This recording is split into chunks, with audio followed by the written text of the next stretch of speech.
Assalamualaikum warahmatullahi wabarakatuh. Bismillah, alhamdulillah, assalatu wassalamu ala rasulillah wa ala alihi wa sahbihi wa man tabi'ahum bi ihsan ila yaumiddin.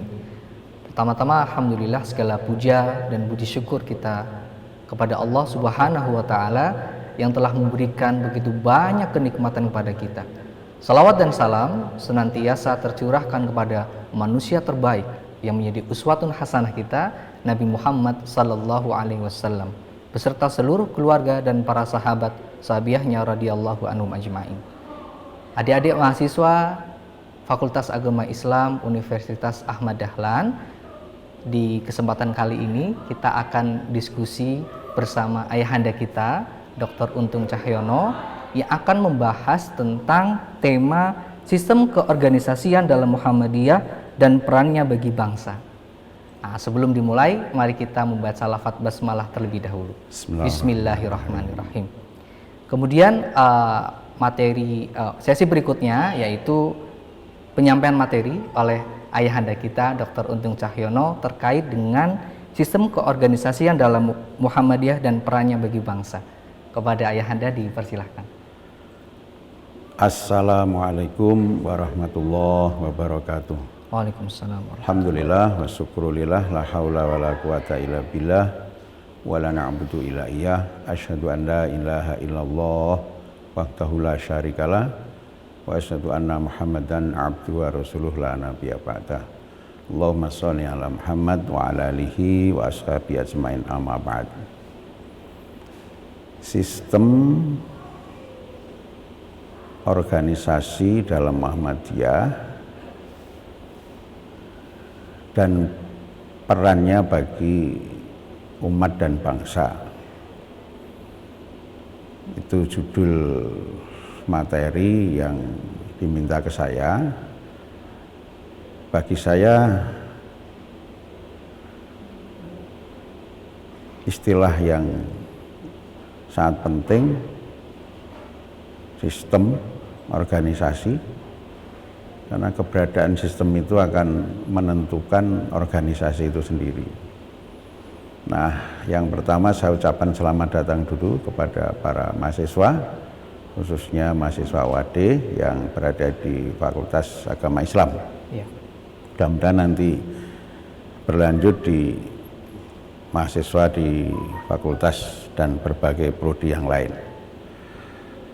Jadi saya kira bagi yang belum mengenal Muhammadiyah, perlu kita sampaikan bahwa Muhammadiyah adalah organisasi Islam. Kalau secara tertulis di dalam konstitusi yang disebut anggaran dasar kita adalah Muhammadiyah itu gerakan Islam, dakwah amar ma'ruf nahi mungkar dan tajdid bersumber pada Quran dan Sunnah. Saya kira ini perlu dicamkan dulu oleh para mahasiswa. Jadi Muhammadiyah adalah gerakan Islam, dakwah amar ma'ruf nahi mungkar dan tajdid bersumber pada Al-Quran dan As-Sunnah. Itu definisinya. Pertanyaan lanjutnya, apa maksud dan tujuan Muhammadiyah? Itu menjadi penting supaya adik-adik begitu masuk di kampus UAD itu ingat bahwa UAD adalah Universitas Ahmad Dahlan, adalah Universitas Muhammadiyah yang tentu saja pemilik kampus ini, Muhammadiyah, harus dikenal lebih dulu oleh para mahasiswa. Apa sih Muhammadiyah? Jawabannya tadi itu, gerakan Islam, dakwah amar ma'ruf nahi mungkar dan tajdid bersumber pada Quran dan Sunnah. Punya maksud dan tujuan apa sih Muhammadiyah? Kok harus menyatakan dirinya gerakan Islam, harus berdakwah, harus melakukan perubahan, dan dasarnya harus Quran dan Sunnah? Ya karena Muhammadiyah punya maksud menegakkan dan menjunjung tinggi agama Islam sehingga terwujud masyarakat Islam yang sebenar-benarnya. Jadi kalau dipilah, apa maksud Muhammadiyah? Menegakkan dan menjunjung tinggi agama Islam. Terus tujuannya apa? Terwujudnya masyarakat Islam yang sebenar-benarnya. Saya kira ini hal yang sangat pokok. Nah, kemudian ketika disebut Muhammadiyah dianggap memiliki sistem organisasi, itu ya benar. Tetapi sistem organisasi Muhammadiyah ini tentu terbentuk dengan proses yang panjang. Oke. Maka kalau kemudian kita mau menyebut seperti apa sih sistem organisasinya Muhammadiyah, ini penjelasannya mungkin juga tidak sederhana, bisa panjang. Tapi kalau mau diperpendek ya kira-kira begini. Kalau berangkat dari kata sistem, itu kan sebuah kesatuan yang terdiri dari berbagai komponen, yang kemudian komponen itu atau beragam unsur itu saling dikomunikasikan, saling dikaitkan dalam rangka untuk mencapai satu tujuan besar yang diharapkan. Nah, kalau di Muhammadiyah itu kita berbicara sistem, maka tidak lupa juga karena Muhammadiyah itu organisasi, punya paham, punya ideologi, maka kemudian ketika berbicara tentang paham, tentang ideologi, nanti ada istilah yang sudah cukup familiar di kalangan Muhammadiyah, disebut sistem paham atau sistem keyakinan.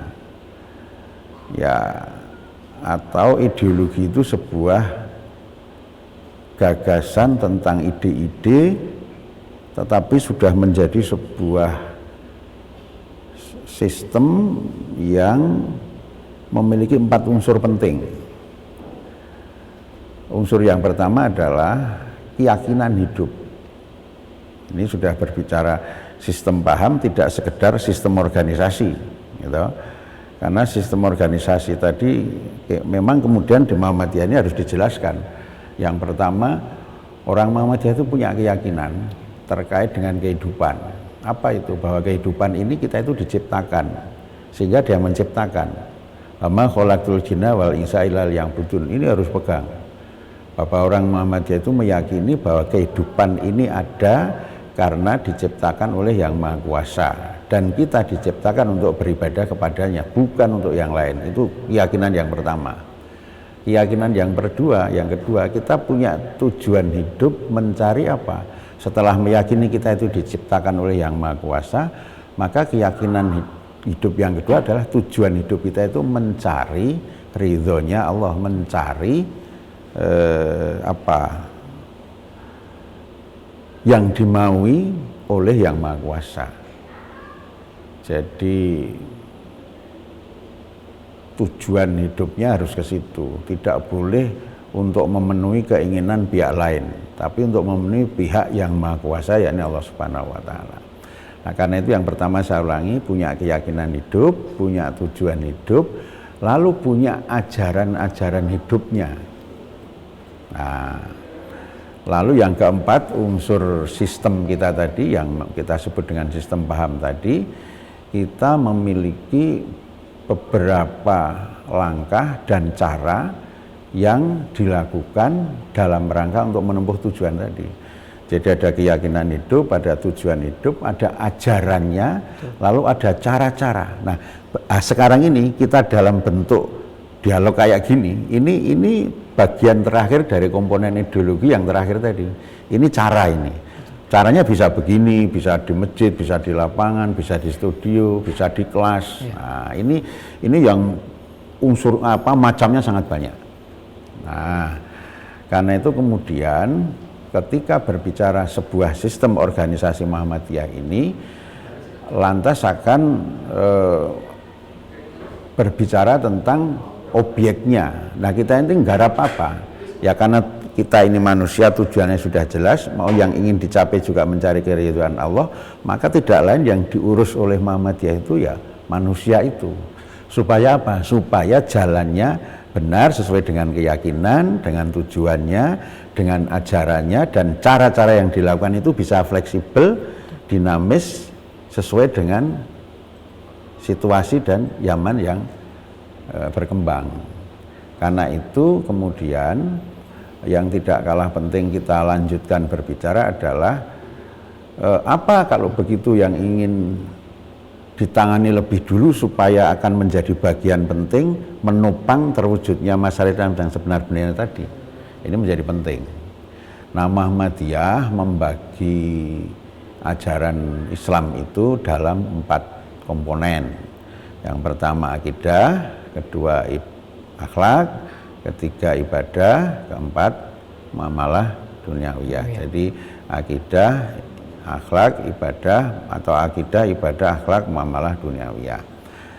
Nah, Muhammadiyah ini bergerak untuk mewujudkan keempat hal itu supaya bagus, maka tentu banyak hal harus dilakukan sesuai dengan fitrahnya manusia itu, bahwa dia juga harus hidup, butuh minum, butuh makan, butuh kendaraan, butuh sayur-sayuran, butuh buah-buahan, butuh apa saja. Maka kemudian di dalam berbagai usaha yang dilakukan Muhammadiyah, nah ini kalau di pemerintah ada departemen ya, tetapi kalau di Muhammadiyah itu ada namanya majelis atau unsur pembantu pimpinan. Nah, kalau boleh saya sebut, memang majelis yang tua itu ada majelis tablek, ada majelis tarjih, lalu disusul berikutnya ya muncul ada Dikdasmen, ada majelis ekonomi, ada majelis pembinaan kader dan seterusnya. Nah, saya kira kemudian pertanyaannya, kalau begitu apa yang selama ini yang sudah dilakukan Muhammadiyah menjadi sebuah sistem itu, apakah penting bagi pembangunan umat atau bangsa pada umumnya, atau sejauh mana bisa diperankan apa yang sudah menjadi pengalaman Muhammadiyah jika harus dilakukan untuk mengelola bangsa yang besar ini? Bagi saya sederhana, Mas. Jadi sebenarnya Muhammadiyah ini untuk apa sih berdakwah? Itu kan tidak lain kan untuk menciptakan sumber daya manusia yang memang betul-betul bisa menjadi manusia ideal sesuai dengan agama Islam. Ada sebutan muhsin, muhsinin, ada sebutan mukhlasin, ada sebutan muttaqin, tapi juga ada sebutan kafir, ada sebutan fasik. Nah, itu kan yang saling berlawanan. Nah, Muhammadiyah berharap supaya manusia tidak kafir, tidak fasik, tetapi sebaliknya manusia harus menjadi insan kamil, menjadi manusia yang bertakwa, yang baik, yang selalu berbuat baik. Maka untuk menjadikan manusia berbuat baik itu kan ternyata tidak sederhana, tidak bim salah bim. Dia butuh pembinaan dengan beragam aktivitas, butuh pendidikan dengan beragam aktivitas, butuh latihan dengan berbagai macam forum, alat, komunikasi, sudahlah macam-macam. Tapi jangan lupa, karena manusia itu dalam praktek kehidupannya kan terdiri dari beragam usia. Betul. Nah, maka Muhammadiyah itu sistemnya menurut saya bagus. Dia memperhatikan manusia yang paling muda dulu. Ya, ini PAUD ya toh, pendidikan anak usia dini sampai kira-kira ya katakanlah PAUD dan TK. Nah, Muhammadiyah karena memandang ini sebuah bagian penting dari sistem organisasi yang akan mewujudkan cita-cita besar membentuk manusia yang hebat, maka PAUD ini mutlak harus ditangani serius. Nah, karena itu butuh pengelola PAUD, TK, ABA itu serius. Maka dalam konteks ini adik-adik mahasiswa mungkin ada yang sudah dari keluarga Muhammadiyah tahu ya, tapi yang belum mungkin bisa sekaligus sambil dapat informasi baru. Di Muhammadiyah juga ada organisasi otonom yang namanya Aisyah. Jadi kalau mau kita sebut semua dulu, sistem organisasinya Muhammadiyah, kita ini punya jaringan untuk anak-anak, punya jaringan yang masih pelajar, untuk mahasiswanya punya jaringan dan seterusnya. Nah, untuk yang anak-anak masih pelajar kita wadai dalam Ikatan Pelajar Muhammadiyah yang dulu pernah berubah namanya Ikatan Remaja Muhammadiyah, karena undang-undang lagi menyesuaikan lagi, sekarang menjadi kembali ke Ikatan Pelajar Muhammadiyah. Lalu yang mahasiswa Ikatan Mahasiswa Muhammadiyah IMM. Lalu yang tidak di sekolah dalam arti ya diwadahi Pemuda Muhammadiyah, ada diwadahi dengan Nasihatul Aisyah. Terus nanti di kampus sekolah juga bisa ada tapak suci yang suka bela diri. Supaya apa? Supaya anak manusia ini pintar bela diri, kuat mentalnya, kuat fisiknya, tapi untuk berbuat yang baik. Bukan pintar silat bela diri tapi untuk menghajar orang, bukan. Maka kalau di Muhammadiyah nanti ada seni bela diri, nanti kita jelaskan lebih lanjut ya. Itu konteksnya tidak sekedar membangun fisik tapi mental juga. Lalu ada keterampilan yang diwadahi dengan Hizbul Waton. Jadi kalau kita menyebut bagaimana sistem organisasi Muhammadiyah dalam konteks menangani anak-anak bangsa ini, maka Muhammadiyah mewadahi ke beberapa organisasi otonom itu. IPM untuk pelajar, IMM untuk mahasiswa, yang di luar kampus ada Pemuda Muhammadiyah, yang laki-laki, yang perempuan ada Nasihatul Aisyah, lalu ada Hizbul Waton, ya, ada tapak suci. Pertanyaannya, seberapa penting sesungguhnya itu harus ada pemilihan? Loh, sangat penting, karena kalau dalam konteks mendidik, ya membangun sebuah generasi yang bagus, itu kan akan sangat bagus kalau dipilah-pilah. Tidak mungkinlah ada suatu pelatihan pendidikan pesertanya seluruh usia, kan repot. Ada yang 6 tahun kok masuk bersama dengan yang 15 tahun, tidak mungkin. Maka itu menjadi penting. Sistem organisasi Muhammadiyah dalam menangani generasi mudanya dipilah-pilah dari aspek usia dan pendidikan. Saya kira pada saatnya lembaga negara pun begitu. Bangsa ini juga begitu. Ketika menangani warga bangsanya juga begitu. Mereka memilah-milah. Bahkan nanti juga ada institusinya masing-masing. Jadi itu Mas, dalam konteks sistem mengelola generasi mudanya. Dalam konteks pendidikannya tentu Muhammadiyah karena punya harapan besar bahwa manusia itu harus punya kompetensi yang memadai, maka kompetensi yang memadai itu kan harus diperoleh dengan pendidikan, dengan pelatihan yang tentu tidak hanya satu tempat dan satu macam. Jadi manusia yang diinginkan Muhammadiyah itu kan begini Mas, ini pandangan organisasi yang resmi ya. Jadi kalau saya selalu menyebut perserikatan ini berharap punya kader-kader yang hebat, kader-kader yang ideal. Nah, Muktamar itu telah memberikan penegasan, berharap bahwa kader yang ideal itu minimal memiliki 4 kompetensi. Yang pertama kompetensi keagamaan, dalam ini ya kompetensi keislaman. Lalu kompetensi akademik, atau digabung boleh kompetensi akademik dan intelektual boleh. Lalu yang ketiga kompetensi kepemimpinan dan organisasi. Ini sebenarnya 2 tapi digabung tidak apa-apa. Lalu kompetensi kepeloporan dan kemanusiaan. Nah, dengan IPM-nya, Pemuda, IMM, NA, Hizbul Waton, Tapak Suci, kemudian di sekolahnya masih tiap hari dididik dari pagi sampai sore, mungkin nanti masih ada yang di pesantren atau boarding school masih ngaji, itu tidak lain dan tidak bukan hanya untuk membiasakan, karena pendidikan itu kan dimulai dari pembiasaan, supaya karakter, watak, akhlak anak-anak Muhammadiyah itu benar-benar memahami jati dirinya siapa dan harus mengapa dalam kehidupan itu. Karena dia diciptakan untuk beribadah, ya dia harus beribadah, harus berbuat baik, harus belajar. Belajar itu sebagai sebuah kewajiban, mencari ilmu itu kewajiban. Maka ketika Muhammadiyah itu berharap setiap anak Muhammadiyah itu harus punya kemampuan beragama yang baik, kompetensi keislaman. Ya kalau disebut apa itu? Ya harus bisa sholat dengan baik, ngaji bagus.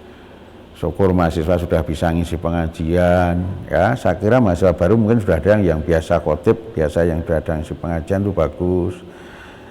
Karena nanti Anda di sini akan diberlakukan sebelum lulus harus ikut sertifikasi baca Al-Quran, ya kan? Iya. Jadi tidak mungkin dong masuk di UAD, lulus di UAD kok dites Qurannya belum, tidak mungkin karena itu sudah diajarkan. Jadi kompetensi keberagaman Islam ini yang saya maksudkan pertama, setiap mahasiswa ya harus berusaha dengan proses pendidikan yang dilalui itu supaya dia menjadi sosok yang paham dengan ibadah dan melaksanakan dengan baik. Lalu kompetensi keislaman yang lain tadi ya bisa baca Quran, bisa kultum, bisa ngisi pengajian, bisa berkhutbah. Karena itu ya kultum, pengajian, berkhutbah itu bagian tak terlepaskan dari proses-proses pembentukan SDM di masyarakat. Ya, kan ngomong itu penting, ngomong itu penting.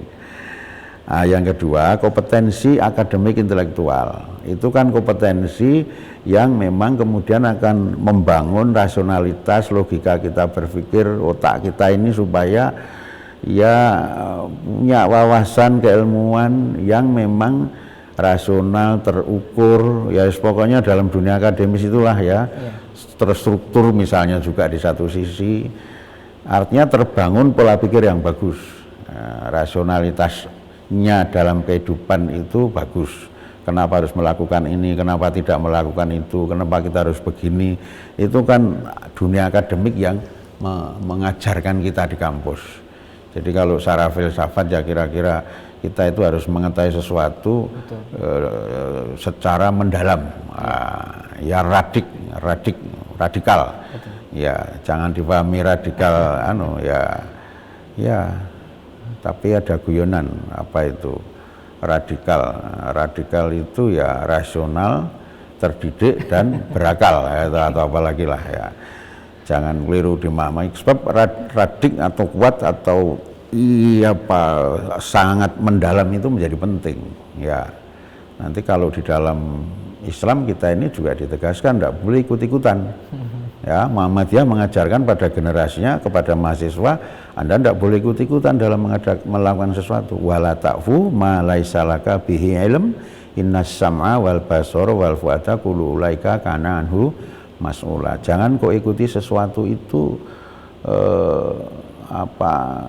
sembarangan saja, tidak boleh. Mengapa?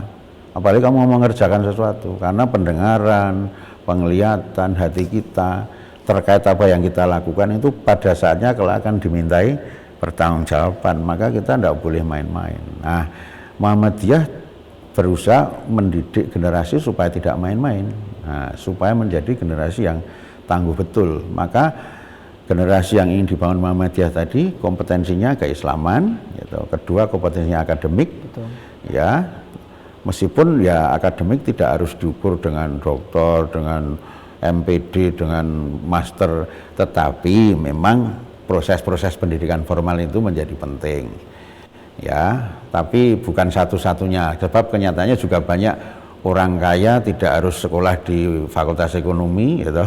Yeah. Banyak orang mubalik sukses tidak harus di FAI gitu. Nah, ya artinya semuanya ada keluasan dan keluasan. Lalu yang ketiga, setiap anak Muhammadiyah ini termasuk Anda nanti para mahasiswa baru, camkan betul. Anda sejari dini saya tegaskan betul, harus punya niat untuk mendalami keislaman, harus punya niat mendalami dunia akademik. Lalu yang ketiga, supaya kompetensi terpenuhi, yakni kepemimpinan dan keorganisasian.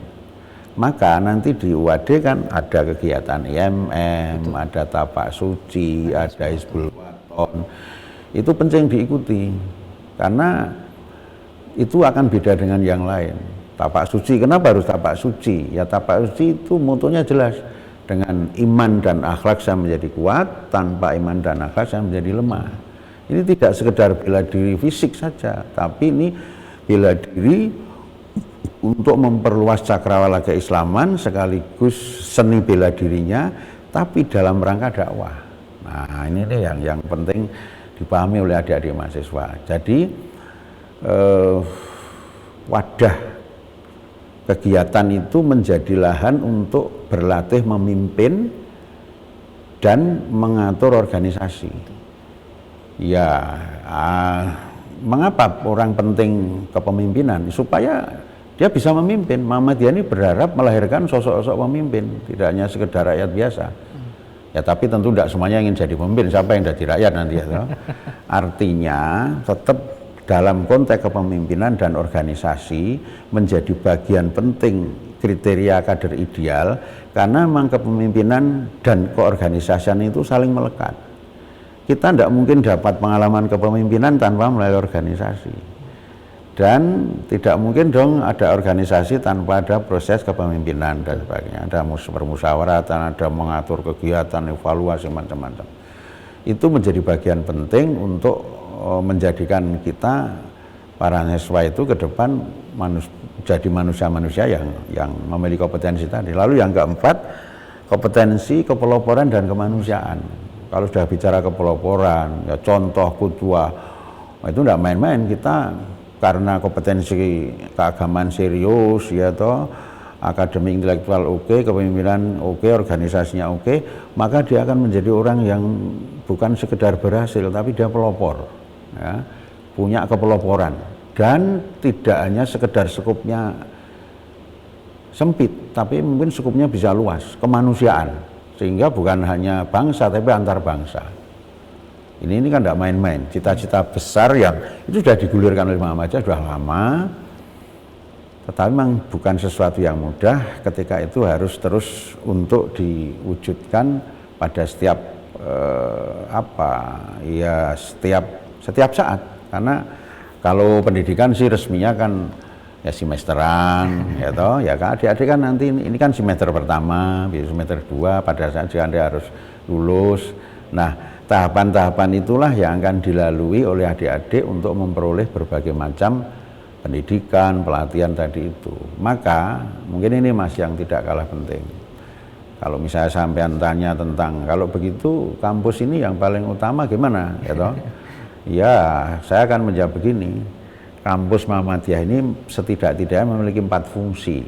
Jadi yang pertama, kampus Muhammadiyah ini karena miliknya Muhammadiyah, ini akan menjadi tempat dakwahnya Muhammadiyah. Jadi adik-adik yang belum sholat diajak sholat, dilatih ngaji, ini tempat dakwah. Karena itu harus mau adik-adik, harus mau mengapresiasi, jangan takut nanti, karena ini perintah agama. Tadi kan sudah saya bilang, keyakinan hidup kita diciptakan dan harus beribadah. Jadi pertama, kampus kita ini menjadi tempat dakwahnya. Dakwahnya siapa? Dakwahnya Muhammadiyah. Apa isi dakwahnya? Ya tadi itu, mengajak yang baik, mencegah yang mungkar. Kalau adik-adik misalnya saat belum jadi mahasiswa baru di sini, kadang-kadang masih ada yang belum sholat, ya harus mulai dirintis, memulai sholat di sini. Mungkin sesekali minum, tidak tahu minum apa yang, ya besok kalau sudah di sini tentu, dia akan mengajarkan adik-adik sebagai generasi muda muslim, generasi anak bangsa, kalau ingin selamat ya jangan meminum yang merusakkan, yang mabuk dan seterusnya. Adik-adik mungkin yang semula sebelum kuliah di sini bebas naik kendaraan, tidak beretika, knalpotnya belombongan, rambutnya panjang tidak karuan, anting-anting, misalnya. Ya nanti kalau sudah masuk ke sini tentunya bagaimana, silahkan Anda mengikuti orientasi itu. Apa sih misalnya pentingnya pakai anting-anting, apa sih pentingnya pakai tato, selain itu malah mencitrakan yang buruk. Ini anu saja sih, satu isi tambahan-tambahan. Tetapi kampus ini ingin membangun Anda menjadi manusia yang memang hebat. Yang saya yakin Anda sendiri akan senang kalau menjadi orang hebat. Calon-calon istri Anda, calon-calon suami bagi yang perempuan juga akan senang kalau Anda menjadi perempuan hebat. Ya. Bahkan Bapak Ibu pastilah kan yang pertama kali bangga kalau Anda lulus dari UAD memiliki kapasitas intelektual, kapasitas kepemimpinan, kapasitas keilmuan, yang lain-lain macam-macam bagus, pengalaman luar biasa, menghadapi kehidupan landing, wah itu orang tua pastilah bahagia. Dan itu yang harus Anda target.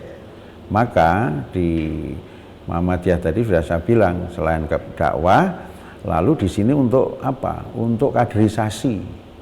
Kaderisasi, syukur adik-adik paham dengan organisasi Muhammadiyah, lalu mengikuti, bagus, tapi setidak-tidaknya ya simpatis lah. Tapi kalau harus Anda mengikuti, wah saya harus jadi orang Muhammadiyah, kami juga tidak.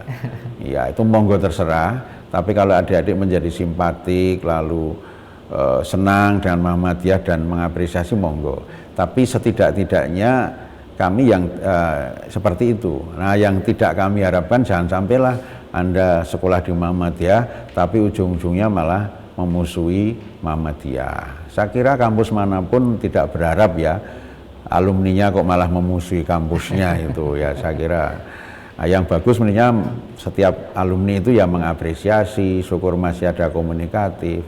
Ya meskipun saya yakin boleh jadi Anda sebelum masuk di sini juga sudah menjadi ormas apalah ya, di Indonesia kan tentu ada NU, ada Muhammadiyah, ada yang lain. Kita itu fair biasa, tidak ada masalah. Yang penting Anda mau berpikir maju dengan dunia akademik yang ada di UAD ini, yang insya Allah pada akhirnya Anda juga akan maju dan berguna untuk siapapun. Jadi dakwah, 1, 2 kaderisasi. Maka kalau ini sekarang adik-adik ikut Baitul Arqam, ini sebenarnya ini proses kaderisasi di kampus Muhammadiyah.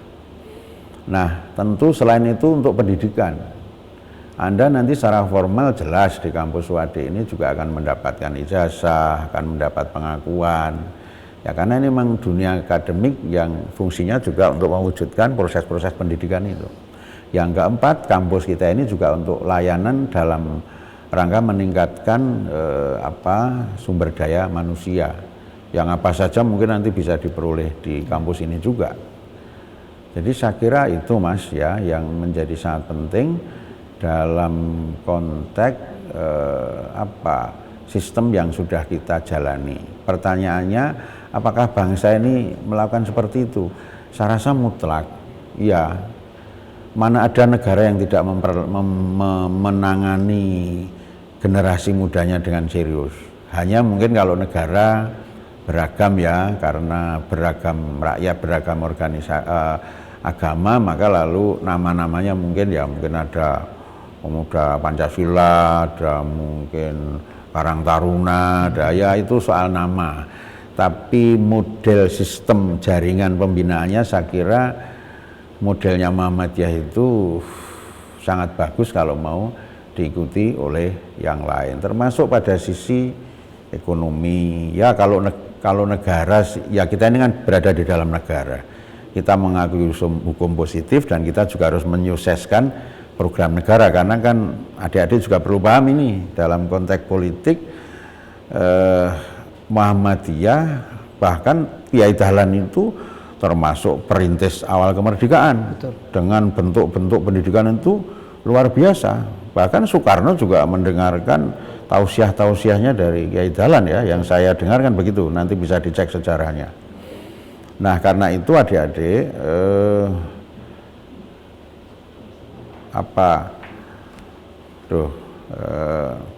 proses-proses yang sudah dilalui oleh Muhammadiyah itu terus dikuatkan oleh Muhammadiyah sendiri untuk warganya maupun untuk bangsa, supaya apa? Tidak ada keraguan, tapi sebaliknya ada sebuah kemantapan. Tadi bilang misalnya masalah politik, sering masalah Pancasila, NKRI itu ya sering dobo-dobo oleh orang yang mungkin memang tujuannya tidak jelas, kita tidak tahu ya. Karena itu bagi Muhammadiyah itu sudah tidak usah diudik-udik, itu sudah tidak ada masalah. Nah Muhammadiyah dalam konteks ini adik-adik mahasiswa nanti perlulah membaca-baca, ada istilah Darul Ahdi Wasyahadah gitu. Itu terkait dengan Pancasila dan NKRI kita. Pada prinsipnya bahwa Pancasila itu dimaknai oleh Muhammadiyah itu sebagai Darul Ahdi Wasyahadah, sebagai satu kesepakatan dan perjanjian antar komponen bangsa sebagai sebuah dasar negara yang itu sudah final. Ya, artinya final itu tidak perlu diudik-udik lagi, tapi yang perlu kemudian dihargai, dikembangkan, dipelihara perjanjian itu adalah bagaimana kemudian kita sesama anak bangsa itu ya harus bersatu. Ya memang mungkin beda agama, tapi dalam konteks pengangguran kan kita juga prihatin. Muhammadiyah ini juga prihatin, siapapun anak bangsa yang nganggur kita prihatin. Kita tidak hanya prihatin pada orang Islam, tidak, semuanya. Maka sekolah Muhammadiyah itu untuk semua, gitu loh, Mas. Jadi tidak ada masalah. Tapi soal agama kita sudah punya pedoman masing-masing. Ya, bagimu agamamu, bagiku agamaku. Silahkan. Tetapi ketika persoalan negara, mari kalau negara ada ancaman kita pertahankan bersama. Kalau negara menaik keterpurukan, ya mari kita tanggung jawab bersama. Masing-masing jangan ada yang menganggur, masing-masing harus bekerja, masing-masing harus saling membantu. Jadi Muhammadiyah ini betul-betul berusaha mempraktekkan wa ma arsalnaka illa rahmatal lil alamin itu. Tidaklah kita ini diciptakan kecuali untuk memberi manfaat bagi seluruh alam. Ya gitu. Jadi makanya rumah sakit PKO, Muhammadiyah, rumah sakit Islam itu kan siapapun yang mau berobat ya no problem, imparsial, siapapun Islam non Muslim apapun sukunya no problem, tidak masuk PKO dulu dicek ini Muslim enggak, organisasinya apa enggak, no problem. Jadi itu konteks mewujudkan rahmatan lil alamin. Dalam konteks prinsip-prinsip di rumah saya ada istilah imparsial, jadi dia menerima semua siapapun pasien seperti di sekolah. Jadi adik-adik enggak usah ragu, silahkan yang masuk di sini dengan bismillah pokoknya ikuti. Tapi kalau adik-adik punya pandangan, punya beda pendapat, tidak apa-apa, diperbincangkan. Ya Dahlan itu sangat senang dengan diskusi, sangat suka dikritik, tetapi juga hati-hati Anda kalau mengkritik ya pakai etika, tetapi juga yang dikritik juga tidak usah merah telinganya. Nah, apalagi kalau itu kritik yang bagus. Jadi saya kira itu Mas, poin-poin. Mungkin ada pertanyaan lagi barangkali terkait aspek yang lain atau bentuk-bentuk yang lain. Silahkan. Ya, terima kasih kepada Ayahanda Dr. Untung Cahyono. Jadi memang menarik ya adik-adik mahasiswa. Jadi Muhammadiyah yang usianya lebih dari 1 abad ini sudah konsen banget sama pendidikan. Ya. Apalagi selain itu juga ada kesehatan. Gitu ya. Nah, kira-kira bagi teman-teman mahasiswa baru nih yang misal dia sekarang sudah masuk di Fakultas Agama Islam. Kira-kira kelebihannya apa Ustadz ya daripada kampus yang lain atau apa namanya? Maksudnya dia memilih FAIUAD itu kelebihannya apa gitu Ustadz? Oke, wah ini penting banget ini. Mungkin kira-kira pertanyaan akan lanjut ya. Kalau cuma sama buat apa kuliah di sini ya? Ya ini saya kira yang bisa menjawab teman-teman di Fakultas Agama Islam. Tapi setahu saya memang setiap program studi di kampus Universitas Muhammadiyah dan Aisyah, PTM dan PTA ya, Perguruan Tinggi Muhammadiyah dan Perguruan Tinggi Aisyah, itu ya kalau mau diberi jawaban apa kelebihannya. Pertama saya boleh mengatakan dari sisi konsep pembinaan generasi muda atau manusianya, itu kita mohon maaf, yang saya sampaikan tadi itu konsep ya saya kira tidak main-main ya, kader ideal anak bangsa itu. Karena kita menempatkan 4 kompetensi harus ada dan melekat dan dipelajari dan menjadi sebuah bukti kompetensi bagi seorang manusia. Pertanyaannya, apakah di prodi yang sama di kampus lain punya visi seperti itu? Nah, tapi kalau mereka juga sama Pak punya, kalau sama berarti mungkin ya sama, tapi kan saya rasa akan punya perbedaan dalam poin-poinnya. Mengapa? Ya biasanya perjalanan sebuah institusi yang kemudian punya kualifikasi tertentu dan menjadi diminati karena berkualitas, itu kan proses panjang yang tidak sederhana. Betul. Maksud saya menentukan sebuah visi saja itu bukan sesuatu yang yang remeh-temeh. Belum tentu loh orang lain mencantumkan kepemimpinan dan keorganisasian itu harus dimiliki oleh mahasiswa, belum tentu. Bisa juga memiliki, tetapi belum tentu fasilitas untuk ke sana tersedia. Nah, tadi kan saya menyampaikan kompetensi keislaman. Nah, kita konsekuen. Anda belajar di kampus Muhammadiyah, ya harus belajar beribadah, belajar baca Quran dan seterusnya, itu met. Anda diharapkan memilih ke depan akan menjadi sosok pemimpin. Syukur bahkan menjadi kepala daerah, menteri, gubernur, bahkan menjadi presiden. Ya. Itu kan butuh pengalaman memimpin. Nah, pengalaman memimpin itu butuh sarana. Sarananya apa? Organisasi. Nah, gitu. Karena kampus itu kalau tidak punya wadah organisasi itu akan mahasiswanya bertanya mau dilatih dengan apa? Ya, gitu. Itu yang saya maksudkan tadi. Jadi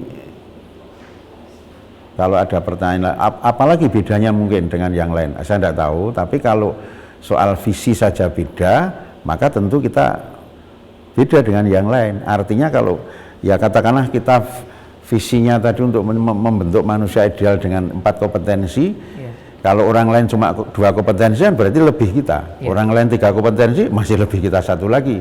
Orang lain cuma 1 kompetensi, kita masih punya 4, masih punya 3. Itu dalam konteks itu. Lalu mungkin dalam sisi yang lain ya mungkin jaringan, networkingnya, lalu pengalaman-pengalaman real. Ya saya kira nanti yang lebih tahu adalah adik-adik bisa membandingkan. Tentu saya tidak pada tempatnya lalu membanding mana kalau di kampus sana begini apa ini, itu tidak mungkin saya sampaikan. Tapi real dalam kenyataan kehidupan, pengelolaan prodi itu kan jelas standar kualifikasi akademiknya, akreditasinya kan menjadi bagian yang bisa untuk menilai kelebihan dan kekurangan sebagaimana yang tadi ditanyakan. Ya Anda kan sudah tahu kalau prodi ini A sudah bagus, sudah pengalaman, bahwa kita terus akan meningkatkan, iya.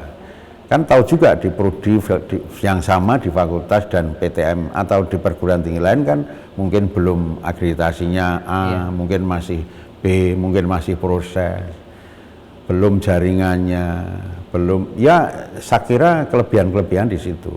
Tapi walaupun demikian kita ini tetap sebagai sebuah institusi yang ingin membantu proses-proses pembangunan manusia, sehingga kita tentu senang juga kalau kemudian prodi di kampus-kampus yang lain juga semakin maju. Kita tentu tidak ingin hidup sendiri, wah kita yang top, yang lain jangan sampai maju, itu juga tidak bagus. Karena pada prinsipnya ya harus begitu, membangun manusia ada kebersamaan. Mungkin masih beberapa menit, silakan lagi. Mungkin waktu sudah habis. Udah habis ya. Kami ucapkan terima kasih banyak kepada Ayahanda Dr. Untung Cahyono atas pemaparan materi tadi terkait sistem keorganisasian Muhammadiyah dan perannya bagi bangsa yang sudah tidak diragukan lagi. Saya kira pendek kata kesimpulannya ya banyak hal yang sudah dilakukan Muhammadiyah itu tak terbantahkan menjadi sebuah sistem atau kebiasaan yang tentu tidak diragukan pula andai kata mau dilakukan oleh orang lain atau bahkan katakanlah komunitas lain, atau mungkin yang dalam lebih besar adalah mau dipakai oleh negara untuk mengelola bangsa ini. Saya kira begitu ya. Baik, terima kasih Ayahanda Dr. Untung Cahyono. Kita akhiri saja pertemuan diskusi kita pada kali ini dengan membaca lafaz hamdalah bersama. Alhamdulillahirabbil alamin. Terima kasih. Wassalamualaikum warahmatullahi wabarakatuh.